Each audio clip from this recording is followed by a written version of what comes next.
So this is how the great Ghostbusters drama ends. Not with a bang, but with a meh. The film has finally been released, and the universal cry from viewers and people whose opinion I actually trust, rather than the critics, has been,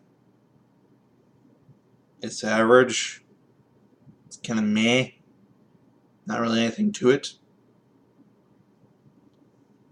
A while ago, I had predicted that because of the way that this had been marketed, that the biggest selling point was that it was an all-female cast rather than anything specific story-wise or premise-wise, that it was going to be a horribly written movie. And to a degree, I was wrong. I say degree because I was expecting bad. I was not expecting mediocre, which actually by Hollywood standards in some ways is worse. It finally kind of makes sense why all this happened. I could not for the life of me understand why Sony would intentionally make such a bad trailer if there was anything redeeming about this movie. And now it makes perfect sense. In Hollywood's eyes, you either want a really great movie or a laughably terrible movie. Because people in this day and age will see either, as long as it's at one end of the spectrum or another. I'm not talking like, oh my god, it hurts me bad. I'm talking about cringe fest. This is hilarious. I'm having a great time because this is so shit bad.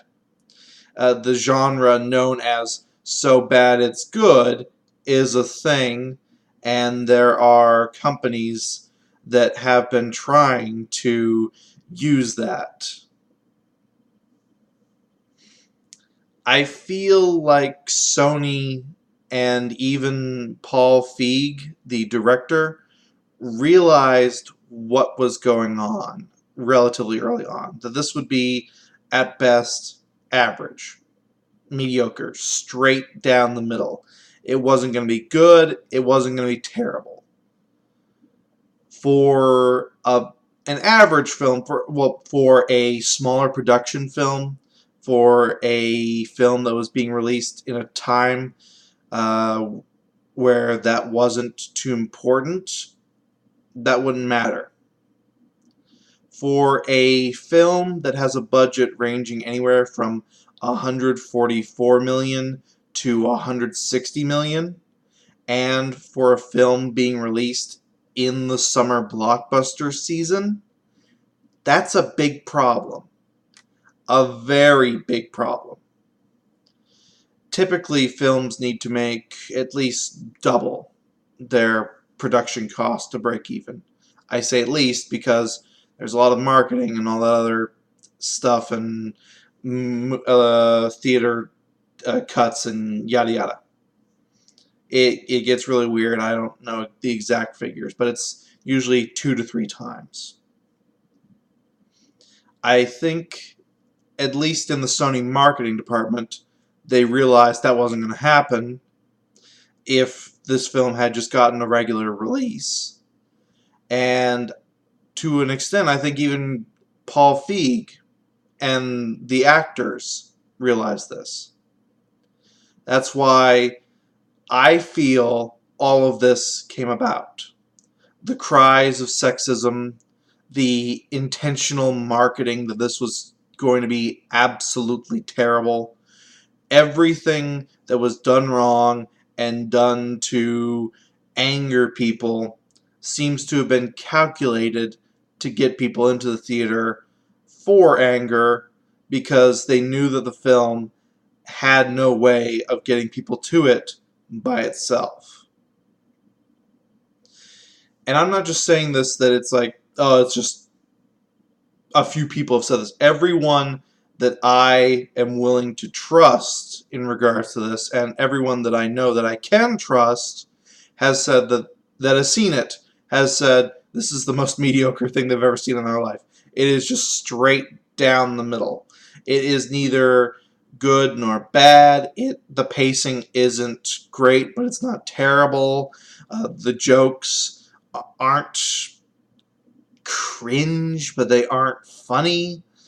The acting isn't well done, but it's not bad either.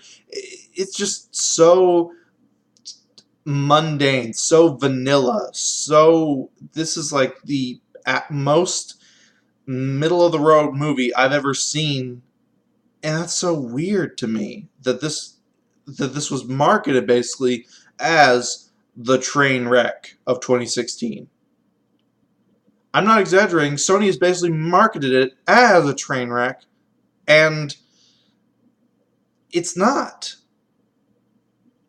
Which is why I'm sure this was a calculated move on their part. Having said all that, I hope this movie bombs. Completely. Just absolutely tanks. I don't want to see Sony and Feig making bank on the fact that they marketed this terribly, that they cried sexism to try and get people to watch this. If they had marketed this as what it was, or even tried to say, oh, it's going to be a great movie, and then it just turned out mediocre, I probably would have seen it. But no, they went the exact opposite approach, thinking that there would be no chance that they'd make money on it. Were they right in that regard? Probably. But I hope it fails even more now, because if this succeeds, other studios will see that it works, and they will try it. You can count on that. Every year we'll see 2 or 3 films come out that, oh, if you don't watch it, you're a insert ism, phobe, whatever. And on a last note, I'd like to make just a little point here. The one actual universal I've seen, not only from the people I trust, but actual movie critics, is that the best actor in this was Chris Hemsworth.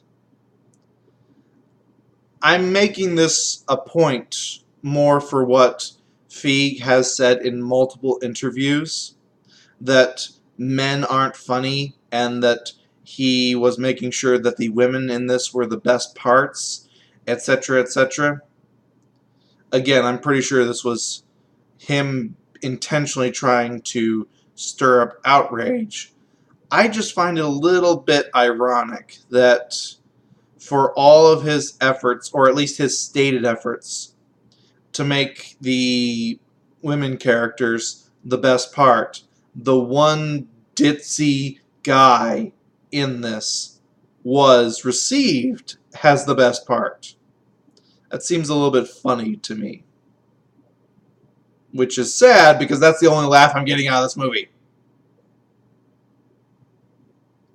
Anyway, this has been Math Machine, just hoping to hell this finally finishes the goddamn Ghostbusters controversy. Please let it end. I'm tired of hearing this all the fucking time.